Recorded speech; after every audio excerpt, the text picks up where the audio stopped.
দেখান, এটা হইল। তো যশোরের প্রোগ্রামের এক ভিডিওর পেছনে আমাদের কিছু দিনী ভাইরা 6 বছর আগের এক অডিও ব্যাকগ্রাউন্ডে জুড়ে দিয়ে বিভ্রান্তি ছড়ানোর জন্য সোশ্যাল মিডিয়াতে ছড়িয়ে দিয়েছে। তো তাদের প্রতিও আমাদের কোনো রাগ নাই, ক্ষোভ নাই, তারা হয়তো দিনই তাকাদা থেকেই করেছে। বিশাল মাঠ, আমি তো বাংলাদেশের অলমোস্ট অধিকাংশ জেলায় গিয়েছি, এই এমসি কলেজের ময়দানের মতো মাঠ আমার চোখে আর পড়ে নাই বাংলাদেশ।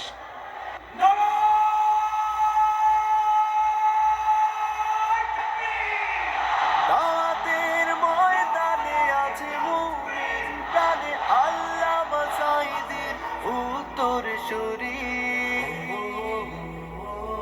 আজ হারি আজ হারি আজ হারি মিজানুর রহমান আজ হারি। সিলেটের আলিয়া মাদ্রাসার যে ময়দান, সেখানে দীর্ঘ 33 বছর 34 বছর সরাসরি কোরআন থেকে তাফসির করে আপনাদেরকে শুনিয়েছেন এই ভূখণ্ডের তাফসির জগতের কিংবদন্তি শহীদ মরহুম আল্লামা দেলোয়ার হোসেন সাঈদী রাহিমাহুল্লাহ। আমরা আমাদের আল্লামার জন্য দোয়া করি, আল্লাহ তাআলা মরহুম আল্লামা দেলোয়ার হোসেন সাঈদী রাহিমাহুল্লাহর জীবনের সকল খেদমাগুলোকে আল্লাহ তাআলা কবুল করে নিক। ওনার কবরটাকে আল্লাহ তাআলা কোরআনের নূর দিয়ে মোনাওয়ার করে দিক।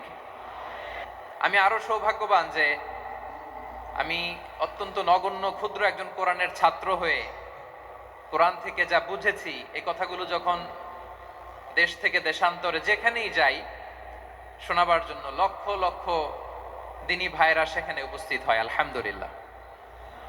এবং যারা আসতে পারেন না, এরকম কোটি কোটি বনি আদম পরবর্তীতে সোশ্যাল মিডিয়ার কল্যাণে তারা কথাগুলো শোনেন, আলহামদুলিল্লাহ। আবার এমনও অনেক আছে যারা আমাদেরকে পছন্দ করেন না, তারাও ডায়েরি খাতা কলম নিয়ে, মোবাইল নিয়ে, ল্যাপটপ খুলে আমাদের আলোচনা শোনেন। আমি তাদেরকেও ভালোবাসি, কারণ আমার স্লোগান হচ্ছে হেরে যাবে ওদের হিংসা, ষড়যন্ত্র, জিতে যাবে আমাদের ভালোবাসা। যারা আমাদের বিরোধিতা করে, আমাদের ব্যাপারে ঘৃণা ছড়ায়, তাদের জন্য আমাদের বুক ভরা দরদ আর ভালোবাসা আছে না নাই? কারণ ভালোবাসা দিয়ে যা জয় করা যায়, কঠোরতা দিয়ে তা পারা যায় না। তো যারা বিরোধিতার জন্য আমাদের আলোচনা শোনেন তাদেরকেও welcome.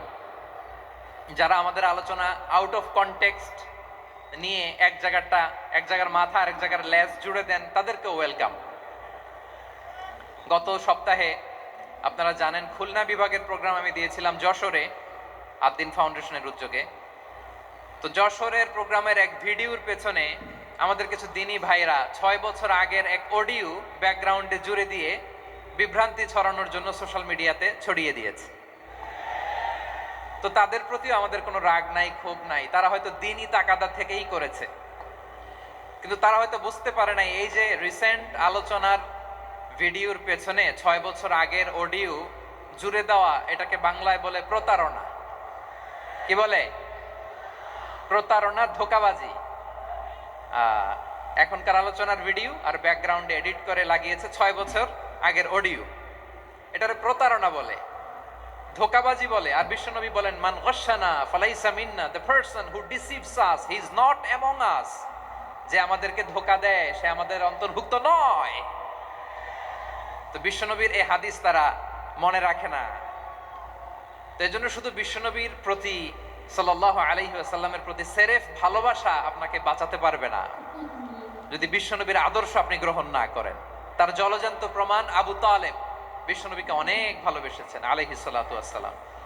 Political shelter, financial shelter, সব ধরনের শেল্টার তিনি দিয়েছেন, কিন্তু বিশ্বনবীর আদর্শ মানেন নাই। মুক্তি মিলবে? হ্যাঁ, আওয়াজ করে বলেন, আবু তালেবের কি মুক্তি মিলবে? তাহলে সেরেফ ভালোবাসা আপনাকে বাঁচাতে পারবে।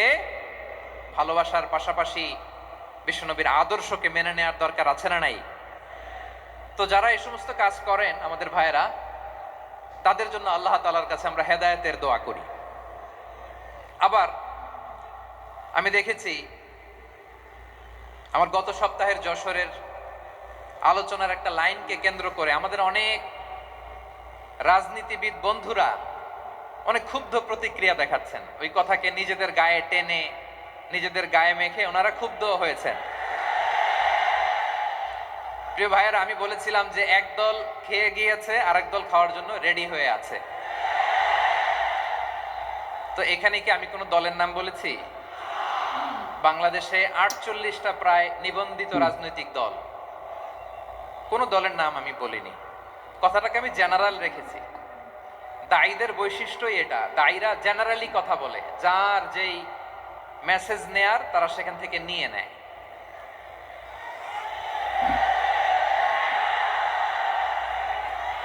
তো কোনো দল এটা নিয়ে কোনো কথা বলল না, আপনারা এটাকে নিজের গায়ে যে মাখালেন, এটা ঠিক হয়নি। আমি বলবো যে এটা খুবই অনভিপ্রেত হয়েছে। কোনো দলকে টার্গেট করে বা কোনো দলের পক্ষে আমরা কখনো কথা বলি না। আমরা কোরআনের পক্ষে কথা বলি, ইসলামের পক্ষে কথা বলি, ঠিক কিনা বলেন? সো একটা জেনারেল কথাকে যদি আমার রাজনীতিবিদ বন্ধুরা নিজেদের গায়ে মাখেন, ক্ষুব্ধ প্রতিক্রিয়া জানান, এতে করে সাধারণ জনগণের কাছে একটা নেগেটিভ মেসেজ যাবে ওনাদের ব্যাপারে। এটা হোক আমরা চাই না। এদেশের যত এই যে আমার ভাইয়েরা, এই যে, তো আমার প্রিয় রাজনীতিবিদ বন্ধুদের আমি বলবো, কথাটা ছিল ভেরি জেনারেল, এটা নিজেদের গায়ে মাখানোর কোনো দরকার নাই। আমরা এই যে এক্সিস্টিং যে রাজনৈতিক চর্চা, এটা থেকে আমরা বেরিয়ে আসতে চাই। আমরা চাই না এদেশে চাঁদাবাজি, দখলবাজি থাক, ঠিক কিনা বলেন?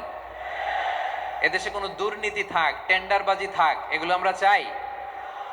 আই হেট পলিটিক্স একটা জেনারেশন আছে, এই বেশিরভাগ জেন জি অফ সিলেট, এরা আই হেট পলিটিক্স জেনারেশন। এরা পলিটিক্সকে পছন্দ করে না।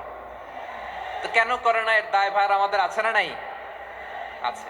এবং আমরা দেখেছি ক্ষমতার পালাবদল যখন হয়, এক সরকার যায় আরেক সরকার আসে, তখন দুর্নীতির ফিরিস্তি আমরা জানতে পারি, এর আগে জানতে পারি না। প্রতিটা দলের ভেতরেই আমরা এই বাজে চর্চাটা দেখেছি। সো এখন আমাদেরকে শুধরে নেওয়ার সময় এসেছে। এটা এই সুন্দর সময়, নতুন প্রভাতের বাংলাদেশ, নতুন ভোরের বাংলাদেশ, এই সময় আমরা কাদা ছোড়াছুড়ি যেন না করি। আমাদের শপথ নেওয়ার সময় এসেছে। প্রতিটি দল, নিবন্ধিত 48টি, সবগুলো দলের এখন শপথ নেওয়া উচিত যে আমরা কোনোদিন আর চাঁদাবাজি করব না, টেন্ডারবাজি করব না, দখলবাজি করব না। আমরা সব সময় দেশের পক্ষে থাকব, সব সময় দেশের পক্ষে থাকব। সেই কথাগুলো ছিল ভেরি জেনারেল। যে কথাগুলো আমরা জেনারেলি বলি, এগুলো জেনারেলি আপনারা নেবেন। আমার রাজনীতিবিদ বন্ধুদের কাছে এটাই আমার কামনা।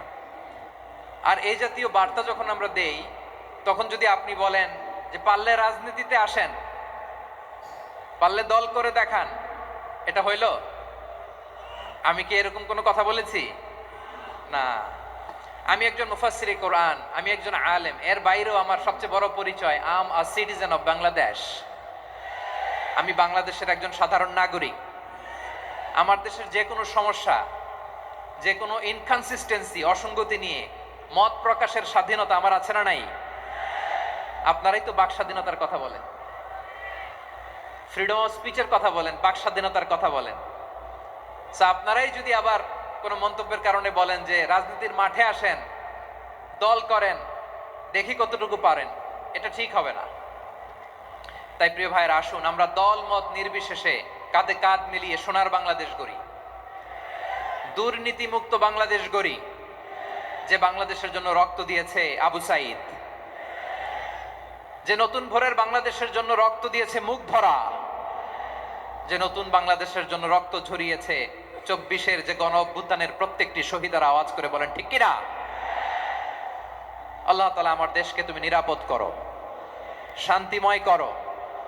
আমরা যেন স্বাধীন সার্বভৌম বাংলাদেশে মাথা উঁচু করে বিশ্ব দরবারে দাঁড়াতে পারি। আল্লাহ তুমি তৌফিক দান করো। আওয়াজ করে সবাই পড়ে আমিন। প্রিয় ভাইয়েরা, আমি আর কাল বিলম্ব না করে আসুন সরাসরি মহাবিশ্বের মহাগ্রন্থ, মহাগ্রন্থ আল কোরআন আল কারীমের তাফসীর শুনি। আমি আজকের এই চমৎকার রজনীতে আলোচনা করবার জন্য সূরাতুল আহজাবের 45-46 এ দুটি আয়াতকে চুজ করেছি।